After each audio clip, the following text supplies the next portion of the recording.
All righty, folks. Good evening. Welcome to this week's episode of Roundabout Sports, presented by Filthy Games Room, located at 3479 Newtown Boulevard in St. Charles, Missouri, and by Interstate 70 Sports Media, where our passion is our profession. Thank you so much, folks. It is a nice, cool September 4th, 2024. I'm the maestro, Jeremy Karp. We got a great show in store for you. The amazing Kent Sterling out in Indiana is going to be joining us. He's going to be helping me preview the upcoming NFL season because, folks, we are literally just one day away. We got the Chiefs Ravens kicking it off tomorrow night. We got the Eagles and Packers out in Brazil on Friday. God, praying for all them for that game. And then, of course, Sunday is kickoff. And you already know, for those that know me personally well enough, Dog Pound Nation, baby. We're hoping for the best. I'm hoping. You know what? I've been saying this year's the year for God knows how long. So one day, I'm sure I'll be right. Just might not be this year. Who knows? We'll see. That being said, folks, be sure to follow us on Facebook, on X, on YouTube for Interstate 70 Sports Media, and you'll find all the episodes of Roundabout Sports there as well. Be sure to check out Issues with Wrestling with Christopher Miles and Jared Shannon every week as well, brought to you by Interstate 70 Sports Media, providing some of the best coverage of professional wrestling. Last plug, speaking of professional wrestling, we have the Wrestle Talk podcast that is just 2 episodes away. I'll be on next week, but just 2 episodes away from episode 500, folks. We're here at episode 103 at Roundabout Sports, but hell, 500 is an amazing feat. So, with all that being said, I do want to start with, it is a bit of sad news. Well, it is sad news. So, former Big Red football quarterback Charlie Johnson passed away yesterday at the age of 85. Charlie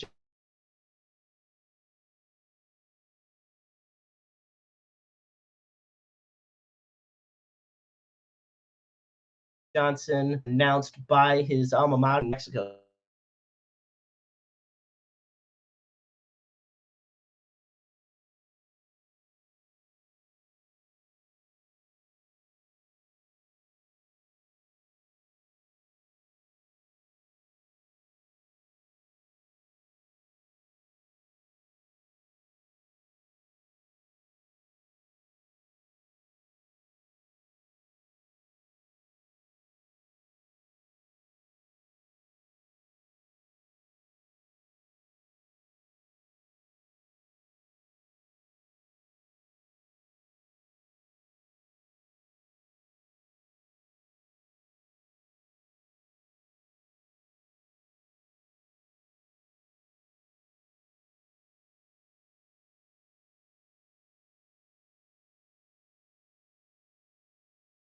Passing away at the age of 85. He will be dearly missed, and we all send our condolences out to his family at this time. Folks, we're going to continue now here on Roundabout Sports by talking about a couple more quick headlines that are in the news in general. So, recently, the Washington Commanders have suspended an employee who made comments about the team's players being anti-gay. They also accused Dallas Cowboys owner Jerry Jones of being a racist and anti-gay and called NFL Commissioner Roger Goodell a $50 million puppet. So the team said in a statement that they have suspended its vice president of content, Royale Entine, who had been with the organization for 4 years for the comments he made to an undercover reporter for the O'Keefe Media Group. It definitely is not pleasant when you go on a tangent such as that and hold such a high position involving the social medias of a multi-billion-dollar football franchise and talking about a multi-billion-dollar football league. So, yeah, not exactly the brightest move on that part. Although, look, Jerry Jones may not be racist, but he is greedy. So there is that. With all that said, folks, we are going to start. Before we start with Kent, I do want to say that right now in the American League and National League wildcard race, we have, the St. Louis Cardinals, they find a way to stay in there. It's not close, but they're still somehow in there. Right now, the St. Louis Cardinals are 5.5 out of the final wild card spot at 70 and 69. The Atlanta Braves hold that third spot at 75 and 63. The Cardinals recently passed up the San Francisco Giants, but they still have the Cubs and Mets ahead of them for that third spot. Meanwhile, out in Kansas City, the 75 and 65 Royals hold on to that third wild card spot, and they have a 4.5 game lead over both the Detroit Tigers and the Boston Red Sox. And I'd be remiss, folks, if I didn't say that you really gotta feel for Chicago White Sox fans. Look, there is such a thing as bad. This is historically bad. Let me make this clear to you, folks. In modern history, so we're going to say since, I guess, the divisional era started, you know what? I'm just going to say basically since 1950. The New York Mets had the 62, I believe New York Mets had the worst record at 40 and 120. Okay, obviously terrible. And it was their first regular season for the Mets. Now, right now, it's September 4th, and the Chicago White Sox are 31 and 109. Yeah, we still got a few weeks left. I think the biggest thing for me when it comes to the White Sox that really just kind of put this whole season into perspective for me, the White Sox haven't even matched their full win total from 2020. And you may say, well, what's the big deal about 2020? There were 60 games that season. Now, when you can't even match your COVID shortened season win total by September, yeah, I'm not going to lie. That's where it's out the window. And there's nothing fun about this team. This team is an absolute joke. I honestly would not be surprised if they don't win another game this year, let alone, make anything else happen of special note. The only saving grace for the wonderful 2024 Chicago White Sox is that they cannot be the 1899 Cleveland Spiders because they went 20 and 134. That's the only thing they got going for them. And even then, that's a stretch. But with all that being said, folks, it is time now that I bring on my dear friend Kent. He is the morning host of Sterling in the Morning. He is the voice of Bloomington at 98.7 WGCL. He is the host at Indiana's best sports YouTube channel. And he's also done amazing work in St. Louis in the past as well. So, ladies and gentlemen, it is an absolute pleasure to introduce to Roundabout Sports the one, the only, Kent Sterling. Hey, it's good to be with you, Jeremy. Thanks for having me. Oh, absolutely a pleasure, Ken. Thank you so much for joining. That means a lot to me. So thank you. So I guess the first thing we got to talk about is the NFL season starts tomorrow. What are you expecting in this Chiefs-Ravens matchup? Well, I mean, the Ravens are going to try to run the ball, and the Chiefs are going to throw the ball, and the Chiefs are going to try to stop the Ravens, and the Ravens are going to try to stop the Chiefs, and it's going to come down to quarterback play like it always does.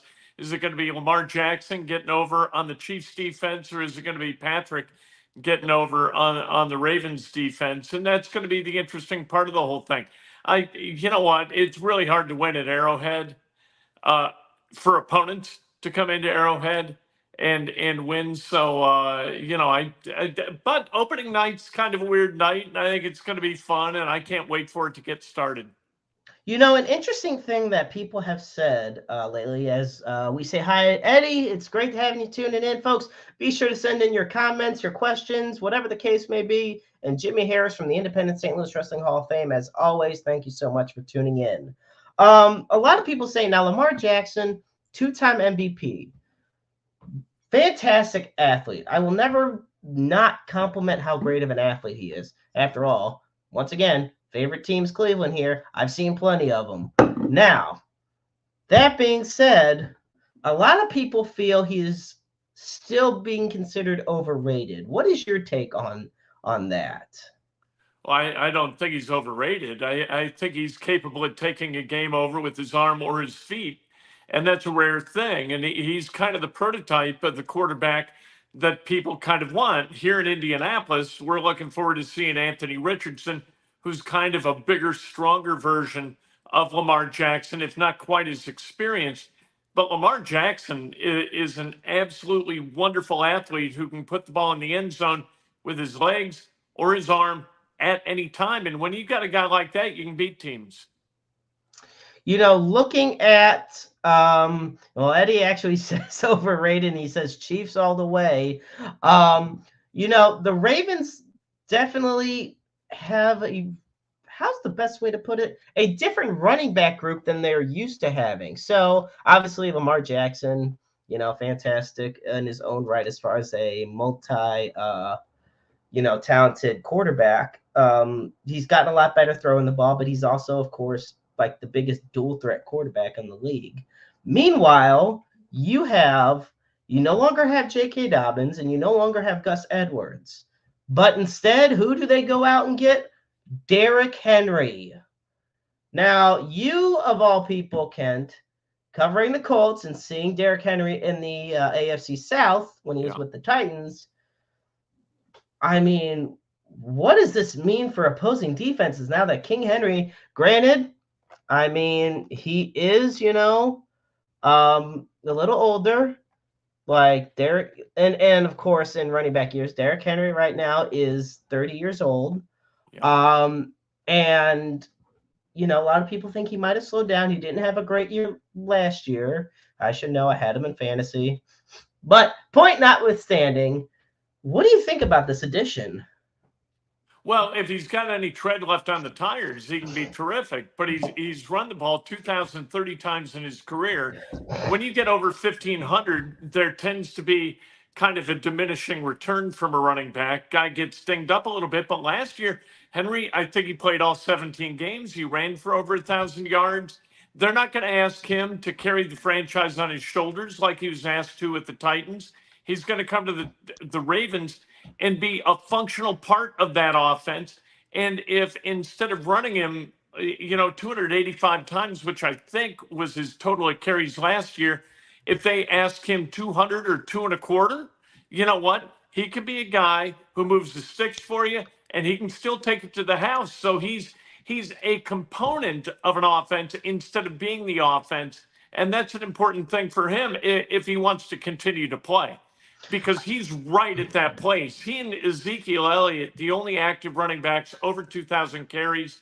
And so Derrick, if he wants to continue to play and play at a high level, he's going to have kind of a shortened play sheet and not carry the ball like a bell cow, 25, 30 times a game anymore, but tote it maybe 15. He can still be very productive in that role.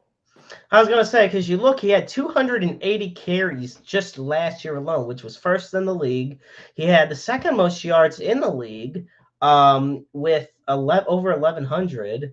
But this is where it comes in. He ranked, and this is on an average because so many people qualify, as far as yards per carry, 4.2, which equates to about 150th in the league. And that's, like you said, it comes down to being that bell cow back.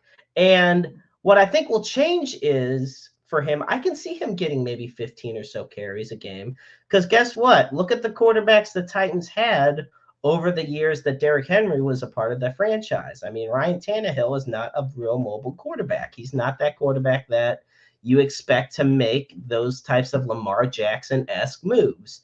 So to have somebody, like Lamar really be that good complement for Derrick Henry, I think will really benefit the veteran. And that's the hope for the Ravens. I think the Ravens are going to take a step back. I don't think they're going to be a 13-win team this season. I think they move south. And actually, I picked the Steelers to win that. I know this is going to kill you, but pick the Steelers to win that division. I think Russell Wilson is the perfect Steelers quarterback. And I think he had not bad numbers last year in Denver. Denver kind of got hot at the end. I think he goes to Pittsburgh, in a place where they never lose, and really put up some good numbers. And the Steelers wind up winning the AFC East. Wait, no, North.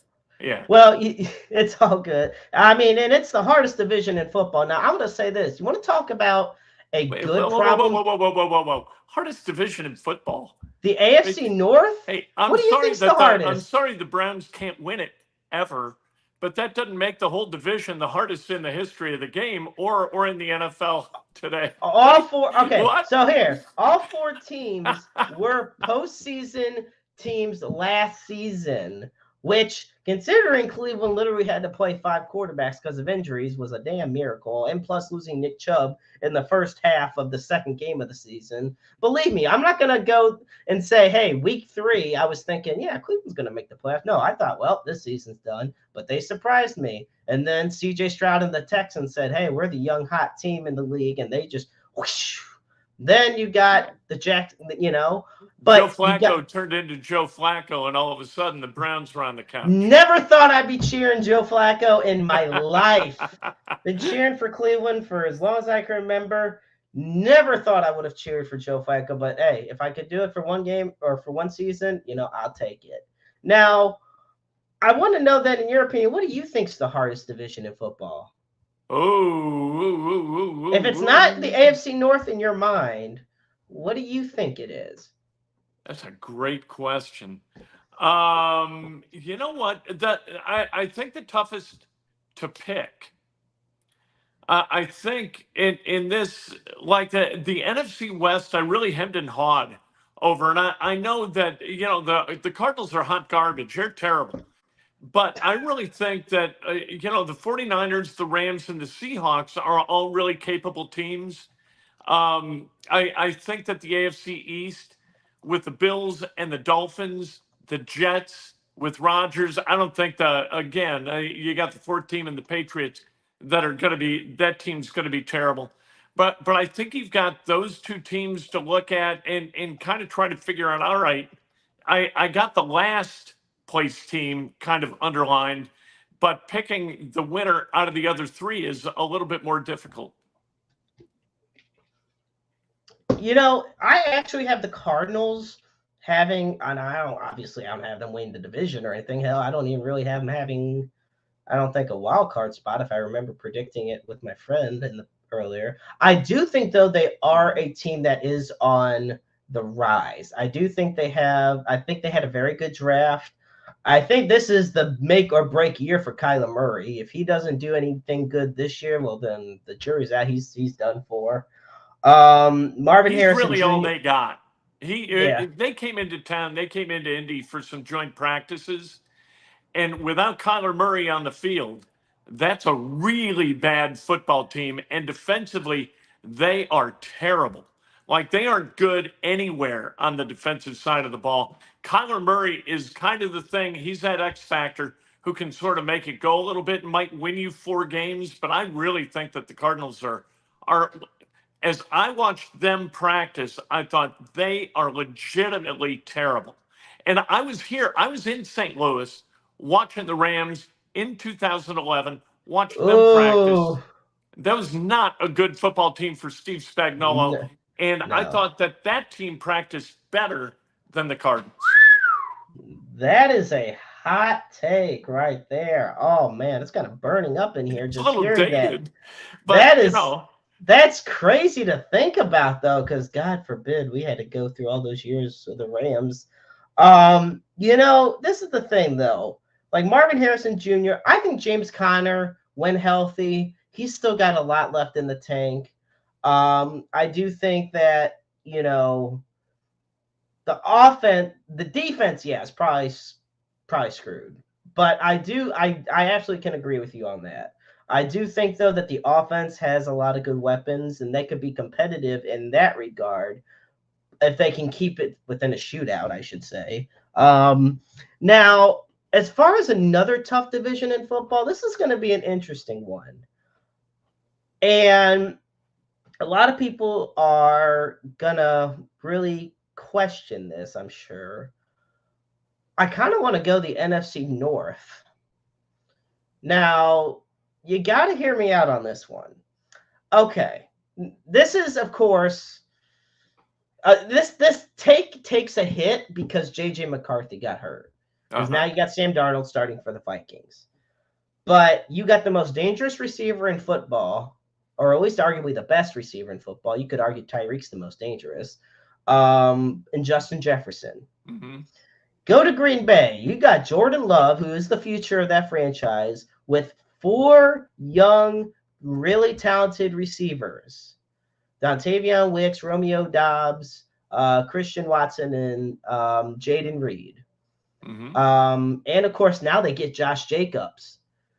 Go to Chicago. Look, I'm not a huge fan of Caleb Williams, but that receiving group, that's a really nice receiving core. I think their defense has improved a lot. I think, the jury's out on Caleb Williams. Like I said, I think they could have drafted differently, whatever. But Chicago might turn some heads this year. And then, of course, we got the incumbent division winner themselves, the Detroit Lions. Mm-hmm. And look, they are just as dangerous as ever. Aiden Hutchinson, to me, is a 20-sack defensive end if they get another really good guy on the other side of the ball. The problem, I think, is offensive lines have focused too much on Aiden Hutchinson because they didn't really have anybody on the other side of the ball that would be intimidating. Well, now, I think this is one of those divisions where tough as in you can't really pick who's going to win that division. I think it's a big toss-up on this. I personally think Green Bay is going to win it this year. But I do too. I agree with you. Detroit still just as dangerous. I mean, they were just a bad quarter away from the Super Bowl last year. That's what the Jaguars were a few years ago. They were a bad quarter away from the Super Bowl, and what the hell happened to them? You know what I mean? Like and I love Dan Campbell and the Lions. Jared Goff has had a Dan Campbell's in his amazing. Career. And I like what the Packers are doing. I do think the Packers take that division. The Bears are not going to be what Bears fans think that they're going to be. That team's not ready. They built from the outside in. You got to have a really good offensive line for a rookie quarterback like Caleb Williams, or he's going to get shell shocked. They're going to run all kinds of blitzes at him, and that the defensive front is a little bit questionable. I think that the Bears. And Matt Eberflus was a defensive coordinator here before he went to Chicago as a head coach. I see the Bears as a team that does everything on the cheap and tries to figure out how to present kind of a threat of hope for the Chicagoland community while knowing that they really don't have much of a chance to compete. So here's the thing. You brought up the Jaguars. So now we're going to get into your territory, the AFC South. Sure. Okay, the Jacksonville Jaguars. Like you said, they were just a quarter away from the Super Bowl in 2017. That was literally the all-in year. You know how teams really put everything on the table for one season, and if it's not that one season, that's it. To me, that's kind of like what the Bengals were a couple years ago when they lost to the Rams. I felt like Cincinnati. That was their year. And the Rams did the same thing. The Rams, went haywire. Yeah, Rams got Stafford. They got Kupp. They got everybody. That was a win-now group. Yep. Right. That Super Bowl, like whoever won it, the other one is not getting that Super Bowl for a very long time, in my Yep. opinion. Right. And look at it now. Aaron Donald's retired. So, but going back to the AFC South and like the Jaguars have not done well ever since. They had a historic collapse last year. They started 8-3, and everyone's like, okay, well, Trevor Lawrence, they finally got a good coaching situation going on, and they're going to run away with this division. Nope, not so fast. And they proceed to lose their next 6 games. And all of a sudden, Houston comes out of nowhere. They go 10-7. They win the division. Then you got the Colts that only because of, I guess, the division tiebreaker, they finished behind Jacksonville. But once again, they went 9-8, just like Jacksonville did. And then the Titans went 6-11, which is funny because they went 1-7 on the road, which I don't know why that cracks me up so much, but it does.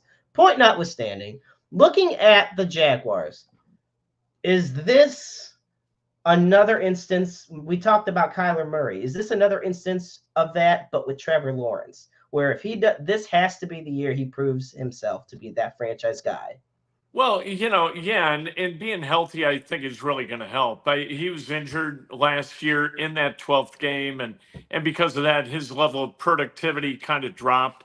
But this is Trevor Lawrence's team, and if he doesn't lead them, they have no chance at all. And that's nothing new. If the Colts lose Richardson, Flacco isn't going to be able to carry him for a whole season, and extrapolate that through all 32 teams. The Jaguars have okay weapons. They have an okay defense. They got a guy like Allen who can come get your opposing quarterback. You need that kind of guy. And so if they stay healthy, I think they've got a shot. I've got them going to a wild card. I don't have Houston going to a wild card. I think that they peaked last year and they're gonna kind of tumble. I think they spent unwisely in free agency during the offseason. Everybody's kind of like, "Hey, Rod, go." With the Texans, I don't think that they did spend well. I think that they went out and they gathered other people's problems in a lot of cases. Danielle Hunter, the exception. But I don't think they're going to be as good as they were last year. And so I think the Jaguars take a minor step up, and I think the Colts take a big step up. Last question before we head to our break here. Do you think the Colts are more built to succeed this year than the Jaguars are? Yeah, I do. I think the Colts brought all 22 starters back and most of their depth pieces. They're literally rolling it back at every spot, and then they bring in off the IR. You've got Anthony Richardson, who steps back in as a starter. You've got Leatu Latu, 15th overall pick, first defensive player picked That was a in the big draft. one. He can get after Yeah. the quarterback. You got A.D. Mitchell as a receiver. You didn't do anything in free agency, really, other than Raekwon Davis and Joe Flacco. So what Chris Ballard, the general manager, is saying to the rest of the team is, hey, let's go, boys. You know what? I signed a lot of you guys to second contracts. You got to back me up. Where if you're right and we roll it back with you, you got to pay off this bet for me, or I'm going to be out of here like crap through a goose. And so the stakes are really, really high for the Colts and Chris Ballard. For the players, they're going to get paid no matter what happens. But for Chris Ballard, this is a make or break year. And for Gus Bradley, the defensive coordinator, too. Absolutely. Folks, it's time for a little break here on Roundabout Sports. Give us time to talk about. I'm the maestro, Jeremy Karp, alongside my guest, my dear friend, Kent Sterling. We're here to talk about our sponsor, that being Filthy Games Room. Filthy Games Room, located at 3479 Newtown Boulevard in St. Charles, Missouri. Home of the largest collection of modern and retro video games in the St. Louis metropolitan area. Thousands of video games ranging all the way back from the Magnavox Odyssey era of the 1970s and up to the PlayStation 5, Xbox Series X, and of course, for the kids, the Nintendo Switch. Also, if you go to the front of the store, there is a plethora of free-to-play arcade machines ranging from Double Dragon to Millipede, and even The Simpsons are among the many there. But there are boxed consoles, monthly giveaways, and you can be a part of a patron program there where for just you can get free delivery for free shipping, and you can also get up to 10% off of all purchases. And once again, you are getting a free entry into every monthly giveaway. And let me tell you something, folks. These are not no ordinary like little giveaways. You're not like a little Mario Kart wheel or something. No, these are rare video games, like stuff, it is definitely worth it. Oh, I also have to add, they have tournaments, and the thing that cracks me up the most, they got so much nostalgia in there. They got giant LED blockbuster signs. They got movies always playing in there. Fantastic store. So Filthy Games Room located at 3479 Newtown Boulevard. Meanwhile, Ryan Patrick's tuning into the show. Hey, Ryan, we talked about the Royals at the top of the hour, talking about how they're holding a pretty good lead in the wild card race. And on a little more serious note, folks, and we do this at the end of every show, as we always do, but it's always important to do this as much as you can. Now, especially this month. So September is Suicide Awareness Month. And here on Roundabout Sports and Interstate 70 Sports Media, we always advocate for mental health awareness. And as always, we're going to start by putting up the NAMI helpline, which is at 1-800-950-NAMI. That is 1-800-950-NAMI. The National Alliance on Mental Illness is the nation's largest grassroots mental health organization dedicated for building better lives for the families and for those individuals who struggle. And of course, we put up the Suicide and Crisis Lifeline. For that, you dial 988. The line is open 24/7, 365, 366 on leap years. Understand that you're never alone in this world. There is always somebody out there who loves you and cares about you and wants you to succeed and thrive in this world. We all have a purpose in life, and we all do go through struggles, but they don't mean they have to be traveled and struggled alone. You're just a phone call or a text message away. And you could also be the listening ears and watchful eyes for somebody in need. With all that said, folks, I'm the Maestro Jeremy Karp alongside my friend Ken Sterling here on Roundabout Sports. And, you can find us on Spotify, iHeartRadio, iTunes, Amazon Music, Pocket Cast, and more. But Ken, first thing I have to ask you, how long have you been at 98.7 out in Bloomington? Oh, a couple of years. They offered me a job to be the program director and morning show host. So I said, all right, that sounds like fun. And so I'm doing that. They, I can kind of serve both masters. I can do this and I can do that. I can do the YouTube channel. And so I enjoy that. And it's good fun. And Bloomington's where I went to college and met my wife. And I've got nothing but great memories of Bloomington. And so I enjoy the community and enjoy the radio station. It's fun. I was gonna say, and what? I guess the next thing I have to ask now. You said you were in St. Louis working at 101 ESPN for a couple years now, and that was or a couple years, and that was in radio producing, correct? No, I was the program director. A program? Oh, wow, okay. Yeah. So, like you told me before we went on, I was unaware of this, that Randy Carricker is going into the St. Louis Sports Hall of Fame. And that's wonderful. That's just beautiful news. Randy was a great guy who I really enjoyed working with. And the broadcaster's broadcaster, which is what St. Louis is kind of all about. Yeah, there's such a great lineage of broadcasting, sports broadcasting in particular, in St. Louis, and Randy, a huge part of that continuity of broadcasting that, you go back to Jack Buck and Bob Costas and Randy. And he was the primary host of an absolutely astoundingly entertaining and insightful show, The Fast Lane. Randy with Chris Duncan, the late Chris Duncan, and DeMarco Farr. They were just awesome. And working with those guys was a pleasure. Bernie Miklasz was there then doing middays. Zach McCright, the Big Easy, and Rick Venturi were there. Stully, Brian Stull. It was just Andrew Stalter was a Yep. producer and then became a host right as I left. It was just awesome to work with those guys. I guarantee you, I learned more from them than they learned from me. And most of those guys remain friends. I haven't talked to Randy in a while, but I talked to Rick Venturi all the time. DeMarco Farr, Steve Savard, who did Rams Seems great. play-by-play. Yep. Just texted with him the other day. And Hoss Newport was the PD after I left, and an absolutely great radio guy. And so I have nothing but positive memories of that staff in St. Louis. I was gonna say now for those few in the St. Louis area who don't tune in, you can tune into the Fast Lane on 101 ESPN weekdays from 2 to 6 with Anthony Stalter, Jamie Rivers, and Kerry Davis.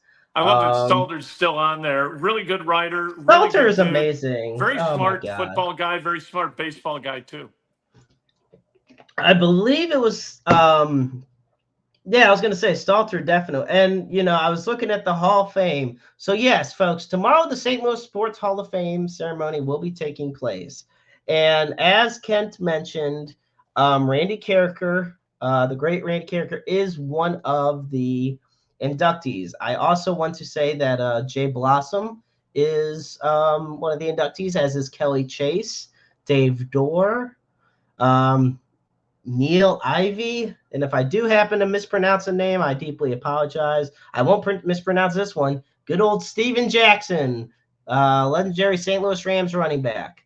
Celeste Neerum, the Koplar family, Ray Langford, Tom Lombardo chapter, and auto racer Ken Schrader. And so I'm really absolutely looking forward to that ceremony tomorrow night at the Missouri Athletic Club in downtown St. Louis. That's going to be just absolutely a pleasure. So, yeah. With all that, I want to continue a little bit now with kind of previewing the upcoming NFL season. And one of the big things is the expansion of media coverage. That is one of them being that coaches are now required to answer questions from sideline reporters following halftime. Like on the sidelines, they were told to ask, what are your thoughts on that, Ken? I hate it. I think it's ridiculous. The next time a coach says something at halftime or at the end of a quarter that benefits us as viewers is going to be the first time. That's not the way they're wired. They don't enjoy it. They obviously don't enjoy it. It's not all like Greg Popovich with the Spurs makes a bit out of it and clearly hates doing it. But nobody enjoys doing it. Nobody's going to share anything of value. I just think it's a waste of time. And I think it's something that broadcasting networks asked for without ever really realizing that those little vignettes do nothing to enhance our enjoyment of the broadcast. They're ridiculous. I was going to say, do you think there is becoming a shift into making it more of a spectacle than a football game? Oh, absolutely, which is wrong. At its heart, football's a great game, and we want to watch football. And when I was watching an Indiana Fever game that started at about 7 o'clock, and on CBS Sports Network, who's running the game, they had this ornately produced open. I don't need that. I don't need an open. I know what I'm going to watch. Just show me the game. Give me some insightful tidbits that are going to help me watch the game in a more informed way, and then show me the game. I don't need the spectacle. I don't need, with the NCAA Final Four, they always have those track cams along the sideline that show us a different angle. Yeah, that's another thing. What are your thoughts on these? There are way too many camera angles. And I know that sounds like a little petty nitpick, but I'm sorry. Like, there is definitely, too many different viewpoints and aims. Like, just show me the game. Like, there's... And you know what? I don't need tight shots every time somebody makes a bucket, or especially in basketball, because the action is ongoing. And so Right. they'll show you Basketball a is tight shot extremely as somebody guilty of makes it. a bucket, and you miss a bucket on the other end. They go fast break, and you miss that action. I don't need that. Football's a little bit different because there are stops and starts. And during the stops, you can be a little bit arty. You can show us some of their personality, and you kind of need to, because these cats are all wearing helmets and pads. But basketball, I think, is way overdone in close-ups, and it just kind of drives me crazy. I don't like replay reviews. I think they're ridiculous. I think we should move past them, or at the very least, be way more efficient with them. And that will enhance our enjoyment of the game. But what they've done is kind of taken us away from those things that we enjoy most to give us those things that maybe people who don't know the game enjoy best. And that's kind of who you pander to when you're a manager and all of a sudden you're in charge of a product that you really don't understand. Yeah. Here's another one I got when it comes to the broadcasting. And this is pure greed in my eyes. It's just the amount of different places that you have to go to watch football. As far as networks and Yeah. streaming services and platforms, you got the ones that are like, okay, let's put an example. Not tomorrow night's, Friday's game, the Right. Packers and Eagles. Now, if you're in those local markets, you get it on your local programming. But anywhere else, exclusively on Peacock. Right. Then you got your games that are, exclusively on Amazon Prime. Um, Although I will say, and I hope they do it again this year, the Prime Video Twitch stream does air the games. But then you got everybody that would have to pay for Sunday Ticket and the amount of money that goes into that. And of course, all in all, it's just way, way too much. Way too many places. I absolutely agree. I think the harder you make it to find your product, the more short-sighted you're being in terms of your wealth acquisition. And I don't think, and you know what, they do a great job. Uh, Bally Sports. I'm not a huge fan, to tell you the truth, of paying $20 a month to watch Bally Sports, because in Indianapolis, you sort of have to in order to watch the Pacers. In St. Louis, it might be a little bit different, but in Chicago, to watch the Cubs, you got to pay $20 a month over the top to get the marquee network. And so what you've got is kind of a financially predatory owner in Tom Ricketts, and I don't like it. Guys used to like the Bush family, the Wrigley family. You had families that owned these Major League Baseball franchises who are really Right. kind of civic minded and just wanted to own it to be a good steward. Now you got people who are owning to make more and more and more, just sick amounts of money. And how much is too much? I guess that answer is you never hit that number. And so they just keep coming after our cash. And at some point we're going to say, no, we've had enough. In St. Louis, I'm going to tell you this much, Kent.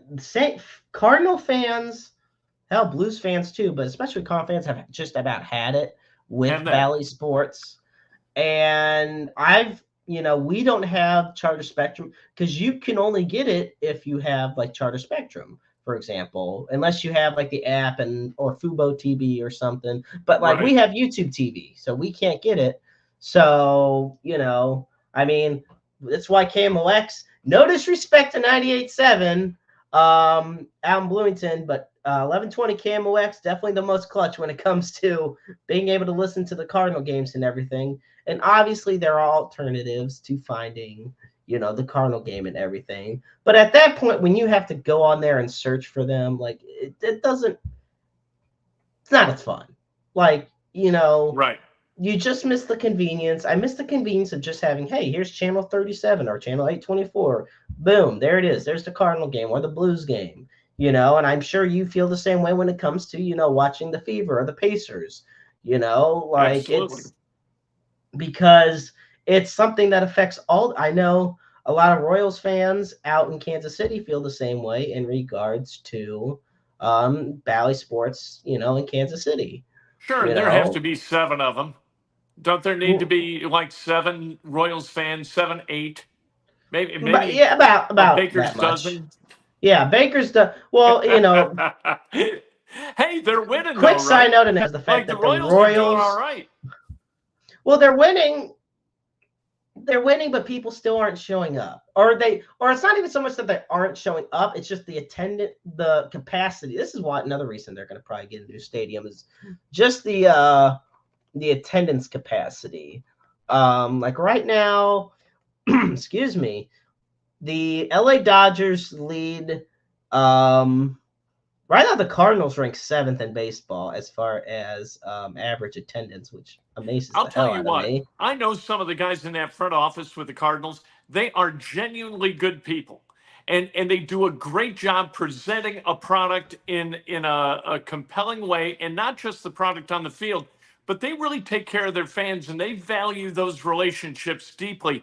I'm a huge Cardinals, not on the field fan, but front office, Cardinals aces in my book. Wonderful people. Okay. Well, I mean, and that's wonderful. I know the front office has come under a lot of fire as far as on-field performances over the past few years, and I think part of it just comes Yeah. from the fact that when you're the Cardinals, you have such a high. We talked with Adron Chambers last week on the show, and he, was even saying, it's the high expectations that this franchise has or the fan base has, and it's understandable. I mean, yeah, the second most World Series in history, second most pennants in baseball, and meanwhile, the Kansas City Royals have won 75 games and they currently are 26th in attendance. Yeah, well, it's out Um, in the middle of nowhere, right? Like right. in Bush Stadium's right downtown. You got bars everywhere. I mean, it's all kinds of fun. You can start in Soulard and kind of work your way to the ballpark. You can go to Ballpark Right. Village, bunches of good restaurants. I mean, I lived right downtown in the Point 400 building, right across the street from Bush Oh, Stadium, and I loved it. wow. But it was like 81 nights a year, days or nights. That was a great place to be. The other, I don't know, what's the math? 280? Right. You could shoot a cannon down Fourth or down Broadway and not hit a soul or a car. So it was great on the ballpark nights. On the other nights, it was kind of like, all right, I'm going to Broadway Oyster Bar. I'm going to get myself some shrimp and a beer and call it a night. I was gonna say there's not much, and I will give St. Louis credit. They are revitalizing downtown as best they can. They've put a lot of great. The whole ballpark village thing is fantastic. I will Yep. say that. Like everything is just beautiful, and I always got love for St. Louis. I feel bad for the rep that it gets. St. Louis is such a beautiful city. Um, but yeah, it does amaze me, and I think Cardinal fans are starting. I think they're going out more because they're also now they can't watch the games at home because of the whole Bally Sports screwing them over. Yeah. Like it all, the broadcasting, the whole thing of 2024, it all is coming down to greed and money. That's Yeah. all it's coming down to. You can't have enough of it. You I can't. got to tell you the truth, full disclosure. I cashed a couple of big bonus checks because of the ratings that we drew by carrying ESPN's coverage of the World Series in Ooh. 2011, which was awesome. And so, ratings come and then the checks get bigger. And I didn't mind that. I didn't complain about it. I didn't donate that money to charity. So I guess we're all guilty to an extent. Exactly. It. Well, such is life. You can say. I have so you know what I want to talk about. I know we've talked a lot about the NFL, but you're out in Bloomington, you're out in Yep. Indianapolis. We all know the biggest story in Indianapolis sports is Caitlin Clark. Yeah. Okay, now we get the outside, you hear every day the outside perspective from sports fans. But what is it like in Indy? What is it like in Indiana with Caitlin Clark fever? It's awesome. She from a media perspective, she's never made a misstep, ever. She never takes any credit herself. She never throws shade on any opponent. She is gracious. She is decent on the floor. She's constantly like this, like she never commits a foul. She's got people like Kennedy Carter with the Sky and Diamond DeShields knocking her on her ass all over the place and turning them into villains in Indianapolis. And so you've got kind of this good person versus bad people, and heroes versus villains. That stuff plays, and it plays here in Indiana. And people have kind of gone from really not having a lot of time for Caitlin Clark, because a lot of people here are also Indiana University women's basketball fans, and the Hawkeyes, when she was at Iowa, and the Hoosiers, they had great games against each other.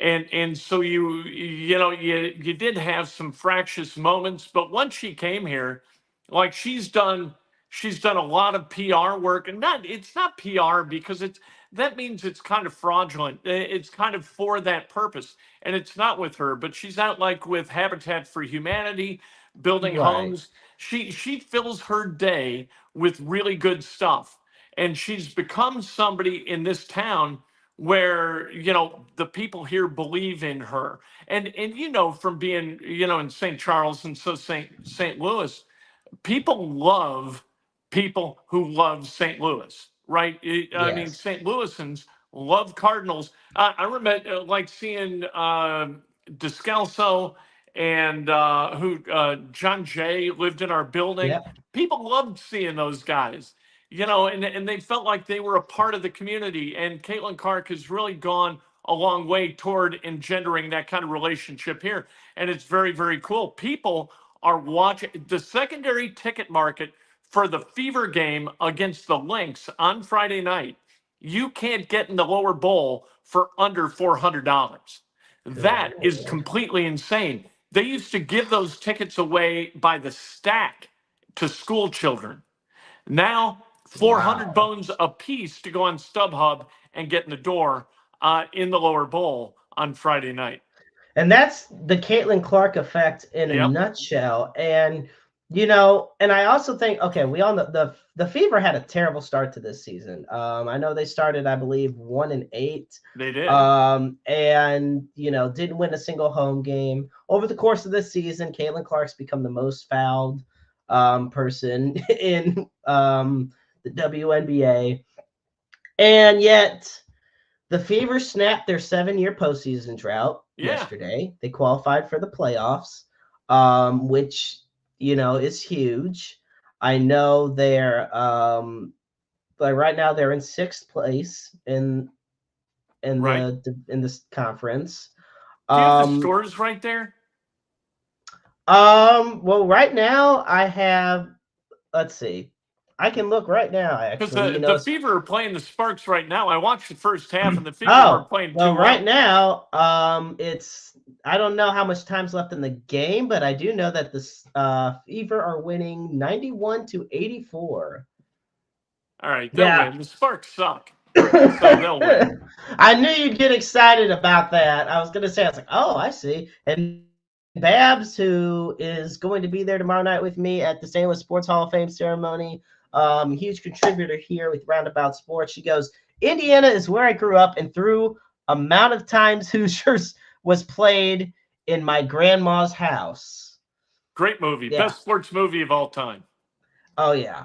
But yeah, the Caitlin Clark effect, because the record-setting ratings for the WNBA, Yeah, and I think and this is something I know because we only got a few minutes left, but we can definitely talk about in a future episode as well, is about the kind of the pay scale inequivalency between women's basketball and men's basketball. I yeah. know that's something that obviously was always an issue, but I feel like, and this is just my opinion, it wasn't as big of a public issue until Caitlin Clark and Angel Reese came into the WNBA. Well, it wasn't because there was no money. The owners of the NBA franchises that also own WNBA franchises were losing their ass every single year by continuing to prop up the WNBA. The product was not likable. It wasn't fun to watch. And all of a sudden, because of this heroes and villains thing, it's really fun to watch. Money's coming through the door, and people in the WNBA are going to start making real money instead of $78,000 a year. That's not much. It's a shortened season, so the women generally go overseas and they play women's basketball in Italy or Greece or Russia or wherever they go. This is only part of their income, and that's why it makes no sense whatsoever that anybody in the WNBA would look at Caitlin Clark and think, oh no, Caitlin Clark, and knock her on her ass. What Caitlin Right. Clark is doing is bringing a tidal wave of cash into this league, and that cash is going, and not just cash but the eyeballs, because the eyeballs are raising Q scores, and those Q scores drive the advertising dollars and the branding dollars. Caitlin Clark is a Gatorade spokesperson and makes all kinds of money doing that.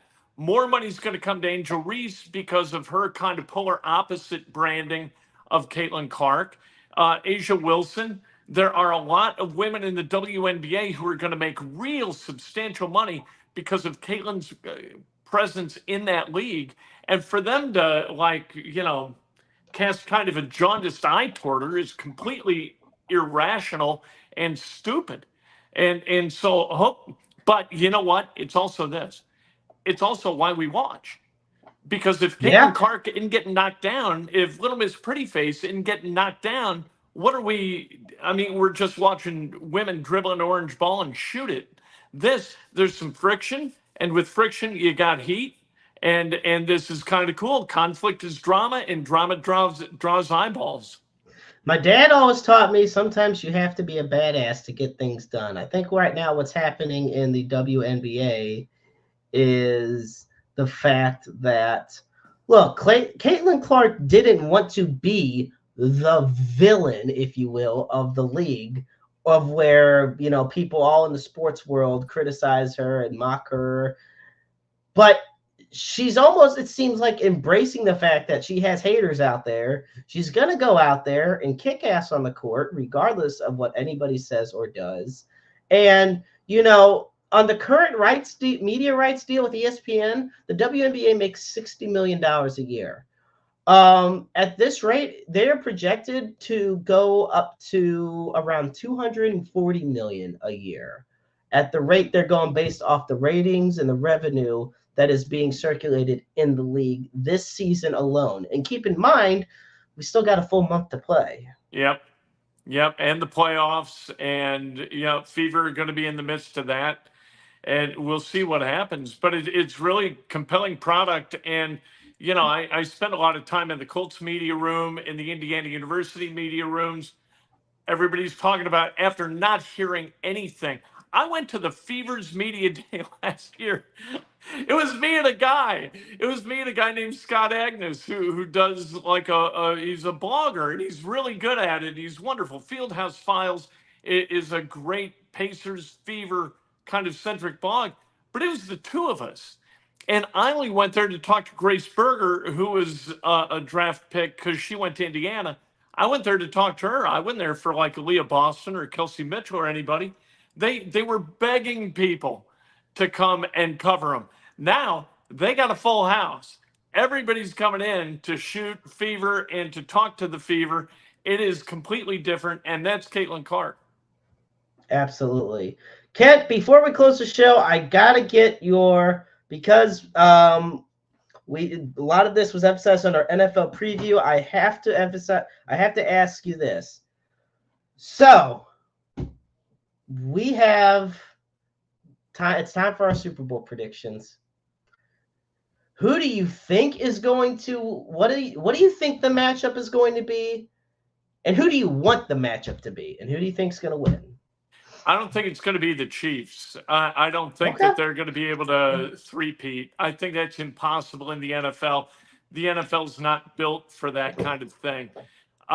You know what? I think that out of the AFC, you could wind up, I can't believe I'm going to say this, Okay. But I think that you could wind up with the Miami Dolphins. And out of Ooh. the NFC, I it's hard to pick against the 49ers, isn't it? The 49ers just check a lot of boxes. They're really, really smart. Purdy knows exactly what he's good at. McCaffrey, if Right. he's healthy, is awesome. Kittle's terrific. You got a Bosa. You got a vibrant defense that really keeps teams off balance. I can't pick against the 49ers, so I'll take the 49ers and the Dolphins. I can't, but I'm running through the entire AFC. It isn't going to be out of the South. It's not going to be the Chiefs. It isn't going to be anybody else in the West. I mean, Ravens, Browns, but no, Steelers can't get there. Yikes. I'm going to land on the Dolphins, and I'm gonna stay claim to it, and I'm going to own it, and you're going to call me an idiot when we get to January. You know what? Look, as far as who I want, let's face it. I always am going to want Cleveland to make this and win it because, A, the Rams left St. Louis. So if they move back to St. Louis, which that won't happen, but let's go Rams. No. If it was Stan didn't spend $5 billion on a stadium to hang a U and come back to the Lou. Exactly, that's the thing. Rams are donezo in the Lou, but we got the Battlehawks, and Cacaw is always the law. And we got new turf today. Finally got installed. So the dome, the first step in making the dome look halfway decent again. That being said, all right. So for the NFC, I'm not good. You know what? It's the same. I'm doing this. This is bold. This is crazy. I have to do this because I almost got it last year. I had a chance to have this last year, and I didn't get it, Kent. And I want it this year. I want the Browns and the Lions in the Super Bowl. There are 4 teams who have never been in the Super Bowl. Yeah. The Browns and Lions and Jaguars and Texans. Now, I'm going to tell you right now, to me, C.J. Stroud is an MVP candidate. So I'm going to watch out for the Texans this year. I want to see the Browns and the Lions in the Super Bowl. Realistically, I still think that the 49ers are the favorite in the NFC. I see the 49ers making it to the Super Bowl. As far as the AFC goes, this is the thing. Like, I almost want to go with, and once again, this is going to sound crazy. I'm going to go with another team that hasn't been to a Super Bowl before. I think that the Texans, I'm going bold.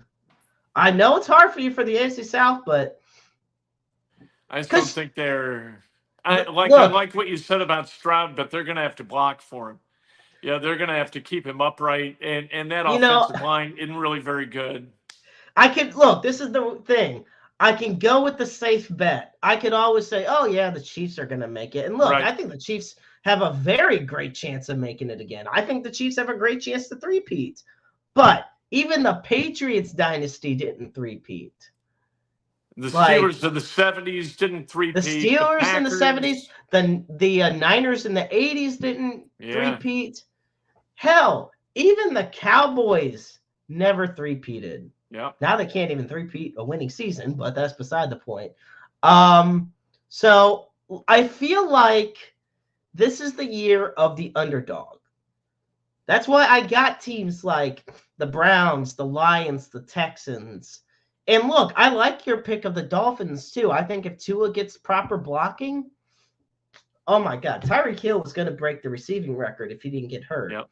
And the defense of Miami is a lot better. The jury to me is still out on the Jets. I don't trust the Jets and Aaron Rodgers right now. Jets are always going to be the Jets. Right. And look, we already know your bottom guys like the Patriots, Panthers, none of them are even going to sniff this for years to come. But when you look at the elite teams, like right now, the teams with the best odds, and I'm not a huge gambler. I mean, I've gambled my mental health a lot by being a Browns fan, but you got the Lions, Ravens, 49ers, and Chiefs. Those are the top 4 teams. So my main one I'm going with is going to be Cleveland and Detroit. If I want to go bold, I'm going to say Houston and San Francisco. I just don't think we're going to get your average, ordinary Super Bowl we've seen lately. I think we're going to really have something switched up.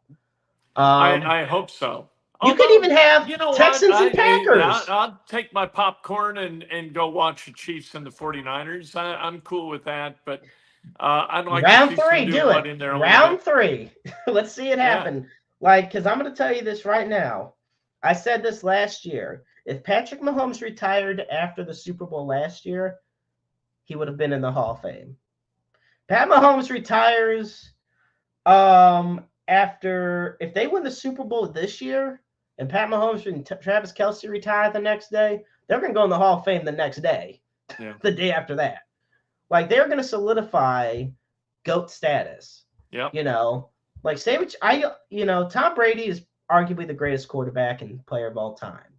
Like, if you go by all the yardage, the accomplishments, the stats, like the records, but Pat Mahomes to me is honestly one of the most exciting, if not the most exciting quarterbacks I've ever watched. Yeah, he is.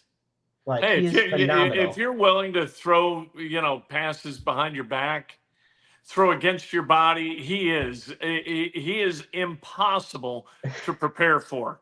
You have That's no what idea. I love about him. You see him That going is what I right, love. and you tend to drift defensively toward where he's going with the ball, and he'll throw it back the other way like nobody can. And they tell you forever, hey, don't throw against your body. He does it 10 times a game, and he completes 8 of them.